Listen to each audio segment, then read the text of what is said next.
scholars and researchers academy, dear students. Now today's topic is about magnetic flux. We have studied earlier about EMI, electromagnetic induction, and we have learnt about Faraday's experiments, Faraday's laws, and we came to know that yes, it was possible to create current from magnetic field. Now today's topic is about magnetic flux.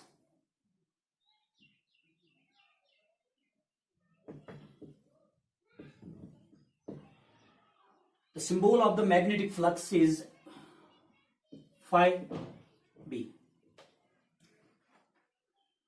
Dear students, this magnetic flux is a scalar quantity. This magnetic flux is a scalar quantity, and this magnetic flux depends upon two things. The first one is area, and the second one is the strength of magnetic field.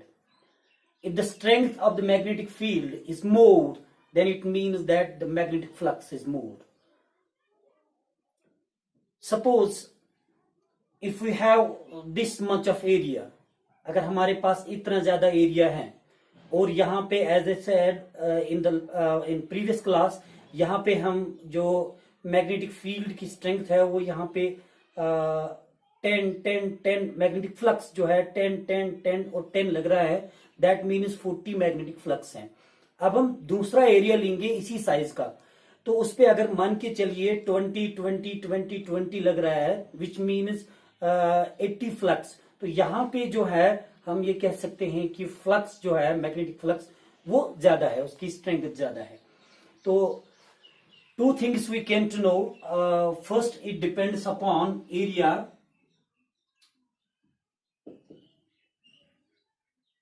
surface and magnetic field, the strength of magnetic field. And this magnetic flux is a scalar quantity.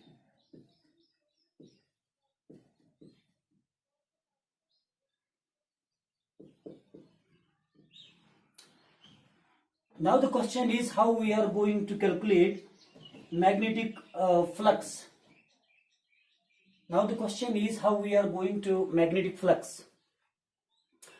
In earlier classes, as we have learned that if there is a change in magnetic flux, the current can be produced when they induced EMF, electromotive force. Okay. Now if we are going to calculate this magnetic flux, there is a calculating formula, that is magnetic flux equal to B dot A.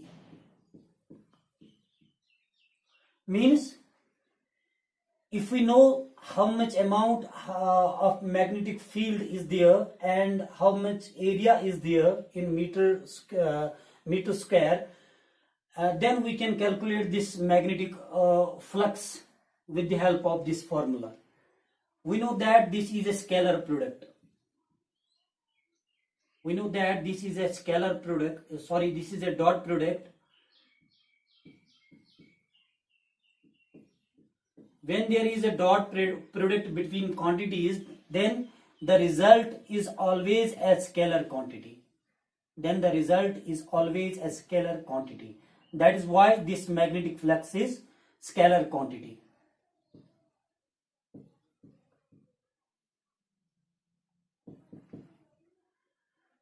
तो अब हम एक example से समझेंगे dear students कि जो magnetic flux है किसी एरिया पे, कि ये इसको हम कैसे डिफाइन कर पाएंगे. I am going to draw a diagram to make you better understand. Okay, what is the calculating formula when it is constant? It is magnetic flux equal to B dot A. And B dot A कब है ये? जब हम calculate कर सकते हैं magnetic flux कब? जब कांस्टेंट होगा. तो इसकी क्वांटिटी कितनी होगी? What is the quantity? The quantity of dot product is, this is the quantity of dot product. What is the quantity of dot product? That is magnetic flux phi b equal to B A cos theta. अब ये question है कि यहाँ पे मैंने एक diagram बनाई है to make you better understand that what magnetic flux is actually. Suppose हमारे पास ये जो एरिया है यहाँ पे मैग्नेटिक फील्ड्स जा रही हैं और ये हमारे पास एक छोटा सा एरिया है और इस एरिया में हमने यहाँ पे क्या यूज किया, एक एरिया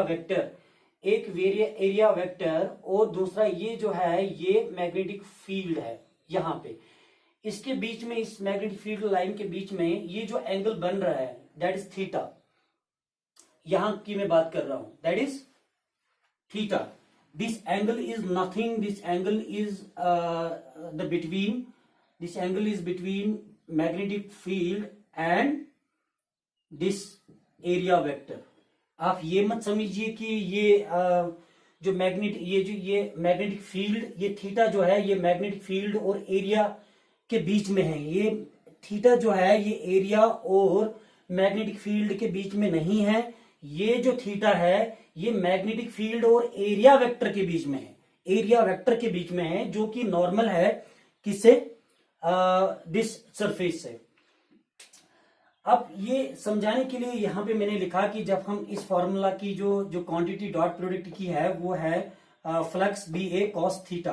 अब now the question is when this magnetic flux is gonna maximum, कब ये मैक्सिमम होगा, जब थीटा 0 होगा। थीटा 0 कब होगा, जब प्लेन, ये जो प्लेन है ये नॉर्मल होगा किससे, मैग्नेटिक फील्ड से। इसकी मैं बात कर रहा हूं, I am talking about this. नहीं समझ में आया मैंने क्या कहा? सर ये फॉर्मूला जो है मैग्नेटिक फ्लक्स की बिल्कुल समझ में आ गया, इसमें मैग्नेटिक फील्ड क्या है ये भी समझ में आ गया, एरिया वेक्टर क्या है ये भी अब समझ में आ गया। जो कि एरिया वेक्टर यहाँ पे है, इस एरिया का नॉर्मल है, तो इनके बीच में जो एंगल बन रहा है दैट इज थीटा। सर ये भी समझ में आ गया, ये जो थीटा है that is just angle between magnetic field and area vector. Area के बीच में नहीं, एरिया वेक्टर और मैग्नेटिक फील्ड के बीच में। सर टिक मार दीजिए, ये भी समझ में आ गया। ओके सर ये भी हमें समझ में आ गया, ये क्वांटिटी है डॉट प्रोडक्ट की that is B A cos theta. Now sir यहाँ पे थोड़ा समझ में नहीं आ रहा है कि ये आपने बताया मैग्नेटिक फ्लक्स जो है ये मैक्सिमम तब होगा जब थीटा 0 होगा। सर इतना समझ में आ गया कि जब थीटा 0 होगा यहाँ पे तब मैग्नेटिक फ्लक्स जो है वो मैक्सिमम होगा।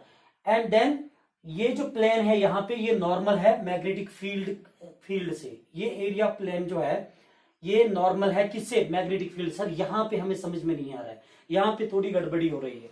आई will show you an example. Let say that this is area, right students. Okay मैंने क्या बताया, मैंने बताया कि जो मैग्नेटिक फ्लक्स है ये मैक्सिमम होगा तब जब थीटा 0 होगा। थीटा जब 0 होगा, थीटा जो है ये किन के बीच में एंगल है, सर ये एरिया वेक्टर और मैग्नेटिक फील्ड के बीच में है, ठीक है।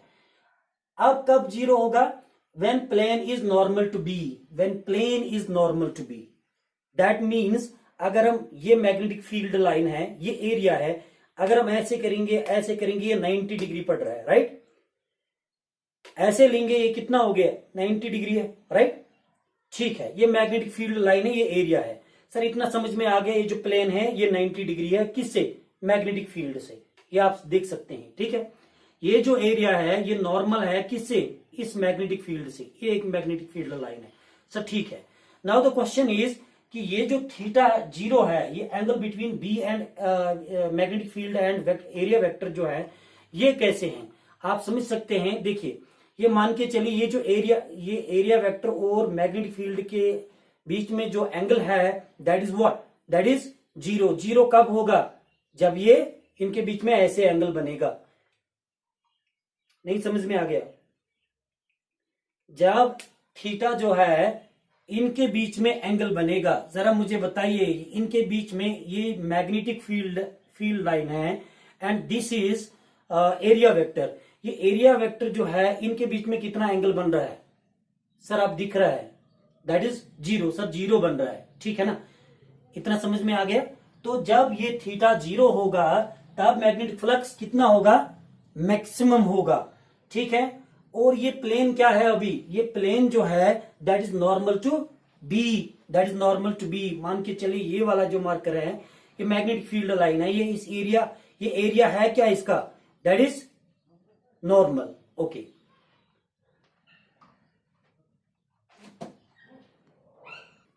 फिर से समझाता हूं। यहां पे ये मान के चलिए ये जो एरिया है that is like this, right.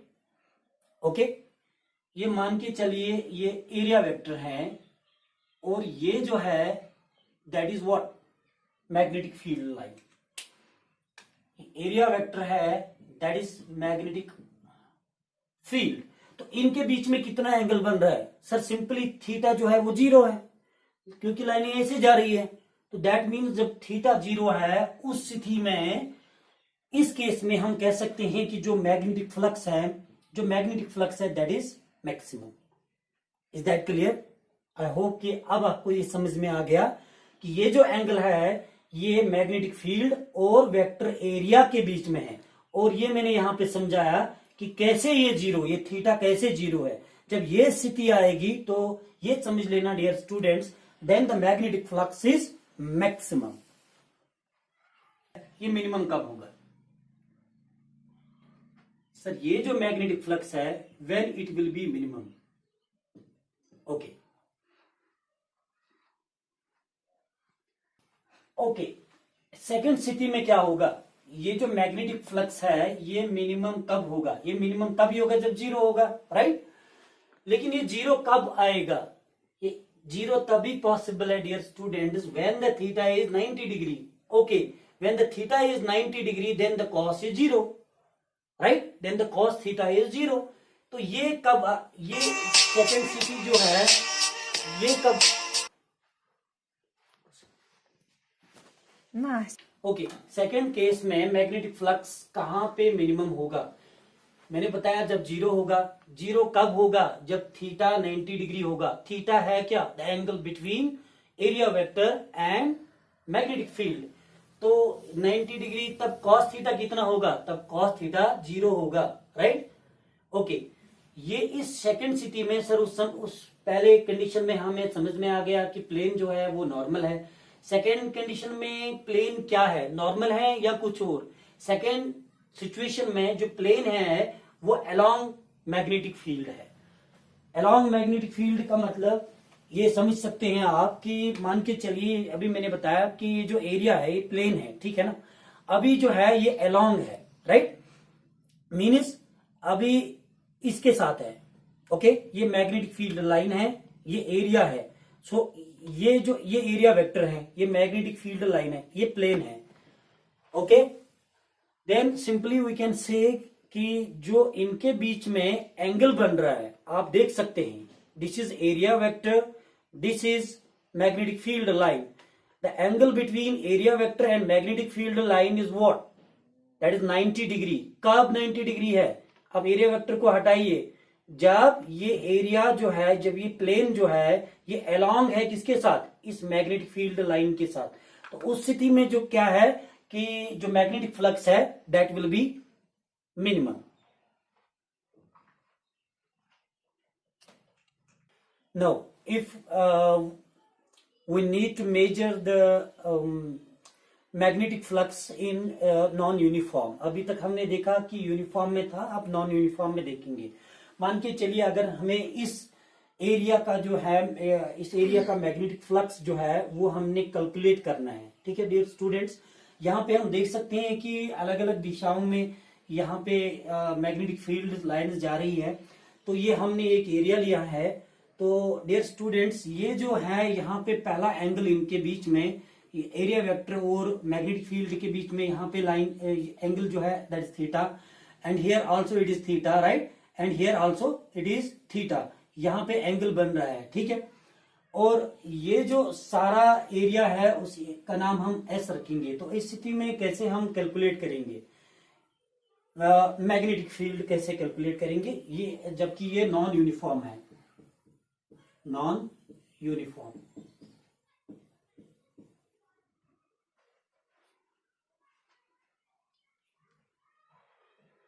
Okay, so guys जब इस तरह का होगा तो we need help from calculus to calculate this magnetic flux.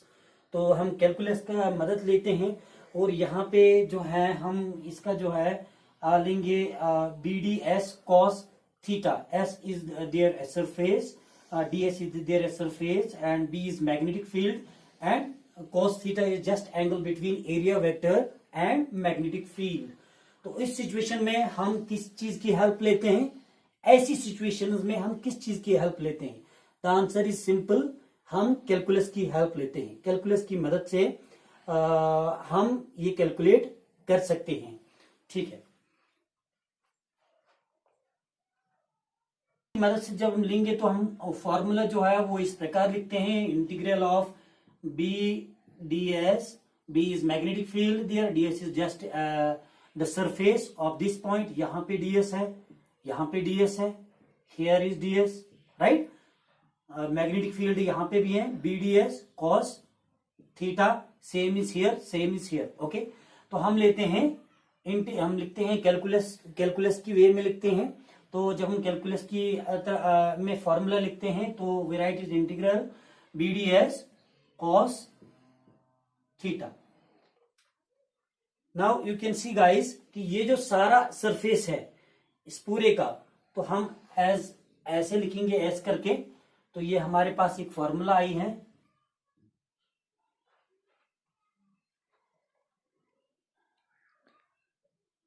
we can write it as magnetic flux phi b equal to integral s b dot b ds.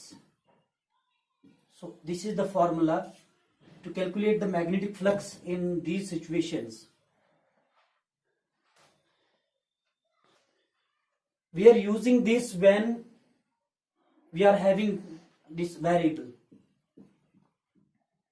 जब ये variable होगा वो वाली हम कांस्टेंट पे यूज करते हैं, ये वाली फॉर्मूला जो है वो हम वेरिएबल्स पे यूज करते हैं। Okay, now what is the unit? Now मान के चलिए अगर हमारे पास एक कॉइल है, इस कॉइल का एक एरिया है और इसमें मैग्नेटिक फील्ड है। अगर इसका हमने पता लगाना है कि how much magnetic flux is there, तो what we are going to use, which formula we are going to use? Sir very simple, अभी अभी आपने पढ़ा है कि यहाँ पे जो है हम जो फार्मूला यूज करेंगे that is phi B means magnetic flux equal to B dot ए।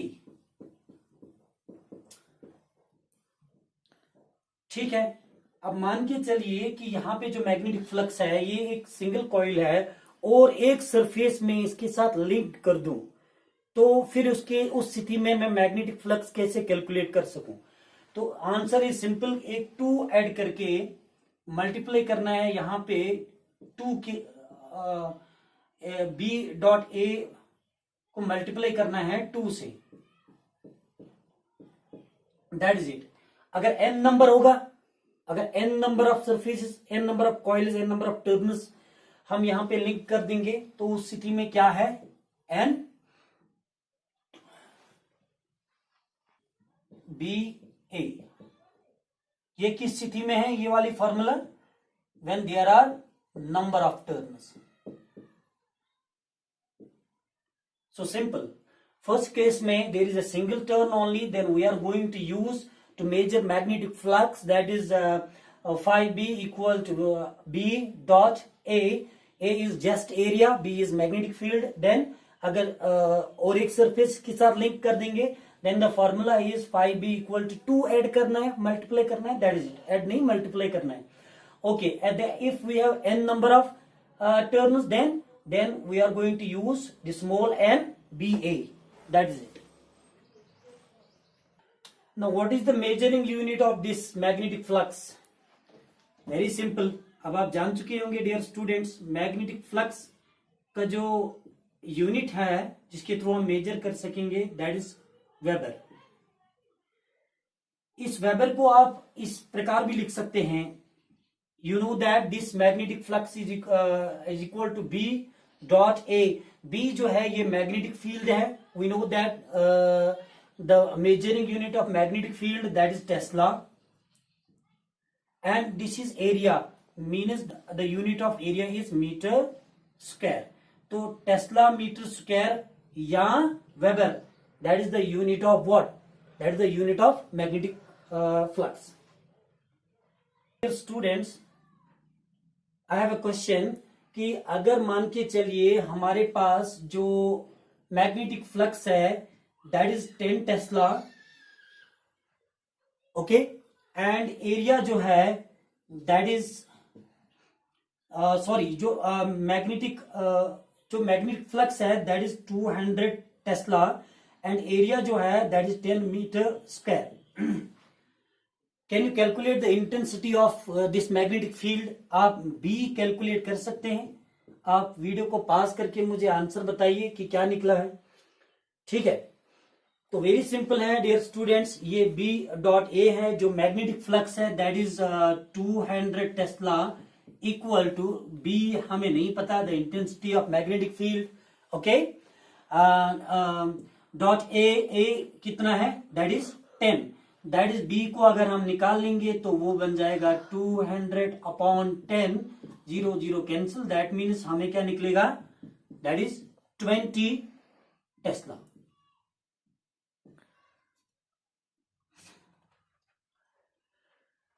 एक बात मैं और कहना चाहूंगा डियर स्टूडेंट्स, जो मैग्नेटिक फील्ड है that is a vector quantity and magnetic flux scalar quantity है। You know that magnetic flux is strong, the strength is high, the intensity is high because it has a direction as well. So I hope कि ये सारी चीजें आपको समझ में आ चुकी हैं कि हम कैसे नॉन यूनिफॉर्म और नॉन यूनिफॉर्म में सरफेसेस पे कैसे हम कैलकुलेट कर सकते हैं दिस मैग्नेटिक फ्लक्स, और ये मैग्नेटिक फ्लक्स है कौन सी चीज फिजिक्स के अंदर एंड मैग्नेटिज्म के अंदर। अब ये आपके लिए इजी होगा। Thank you very much. Thank you very much dear students. If you may have any question regarding with this topic, अभी हमने चैप्टर कंप्लीट नहीं किया, आगे आगे और भी पढ़ने हैं, हमने लेनज़ लॉ भी पढ़ना है। तो अभी तक अगर इस टॉपिक में कोई कंफ्यूजन है आप कमेंट करके नीचे हमें बता सकते हैं, और ये जो आप अभी देख रहे हैं वीडियो वॉच कर रहे हैं, अगर आपको अच्छा लग रहा है तो आप ये शेयर कर सकते हैं सो दैट कि जो बाकी स्टूडेंट्स हैं वो भी पढ़ सकेंगे और उन्हें भी पता चलेगी कि देयर इज अ मैवेन एकेडमी जो ऑनलाइन क्लासेस अभी ऑफर कर रहे हैं, वो अभी बिल्कुल फ्री वॉच कर सकते हैं। ये एक चीज स्टूडेंट्स में बताना चाहूंगा यहाँ पे कि जो पिछले लेक्चर में हमने सेकेंड लॉ ऑफ फैराडेज में हमने पढ़ा था, एक इलेक्ट्रोमोटिव फोर्स की जो फॉर्मूला हमने देखी थी that is E equal to minus delta flux then upon dt। अगर हम यहाँ पे यूज करेंगे नंबर ऑफ टर्न्स के लिए, ये नेगेटिव साइन में वहां कह चुका हूं कि ये क्यों है वहां पे, राइट। और अगर हम यहाँ पे यूज करेंगे n नंबर ऑफ टर्न्स तो कैसे इस फॉर्मूला को लिख सकेंगे? कुछ नहीं करना है, जस्ट यहाँ पे जो है यहाँ पे n जो है ये ऐड करना है -n, और -n जब आप ऐड करेंगे और बाकी जो सारी चीजें हैं वो आप सेम लिखेंगे डियर स्टूडेंट्स। तो in this way you can calculate there when there are number of turns. Thank you very much.